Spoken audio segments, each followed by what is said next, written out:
ত্রয়োদশ জাতীয় সংসদ নির্বাচনে প্রার্থিতা ফিরে পেতে আপিল আবেদনের দ্বিতীয় দিনের কার্যক্রম সম্পন্ন হয়েছে। মঙ্গলবার রিটার্নিং কর্মকর্তাদের দেওয়া সিদ্ধান্তের বিরুদ্ধে প্রার্থীরা আপিল আবেদন জমা দিয়েছেন। আগামী 9 জানুয়ারি পর্যন্ত আপিল আবেদন গ্রহণ করা হবে। শাহরিয়ার জামান দ্বীপের প্রতিবেদন।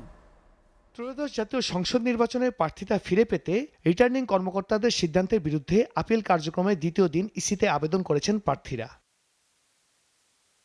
ছোটখাটো তথ্য সংশোধনের জন্য প্রার্থীদের সময় দেওয়া হচ্ছে। আগামী 9 জানুয়ারি পর্যন্ত আপিল আবেদন গ্রহণ করা হবে। 10 থেকে 18 জানুয়ারি পর্যন্ত আপিলগুলো নিষ্পত্তি করবে কমিশন। আপিলের প্রথম দিন ইসিতে 42টি আবেদন জমা পড়ে। মনোনয়নপত্র যাচাই বাছাই শেষে সারা দেশে 723 জন প্রার্থীর মনোনয়ন বাতিল করেছেন সংশ্লিষ্ট রিটার্নিং কর্মকর্তারা। এতে বৈধ প্রার্থীর সংখ্যা দাঁড়িয়েছে 1842 জন।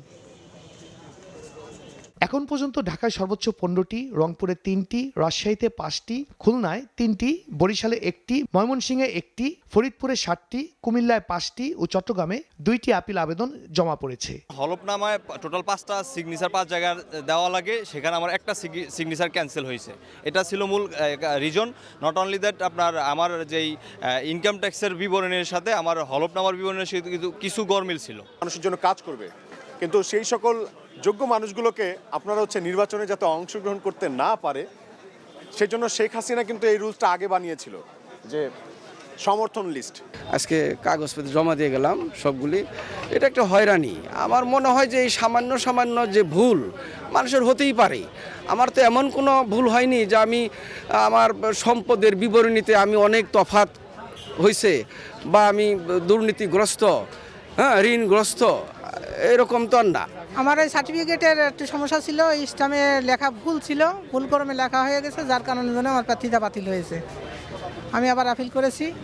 আপিলের শুনানি 10 তারিখে যদি আমার মনোনয়ন দেয়, আমি শেষ পর্যন্ত মাঠে টাকা থাকবো।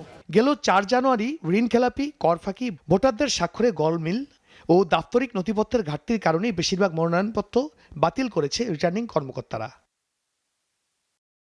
তফসিল অনুযায়ী আগামী 12 ফেব্রুয়ারি ত্রয়োদশ জাতীয় সংসদ নির্বাচন ও গণভোট অনুষ্ঠিত হবে। শাহরিয়ার জামান দ্বীপ, এসএটিভি, ঢাকা।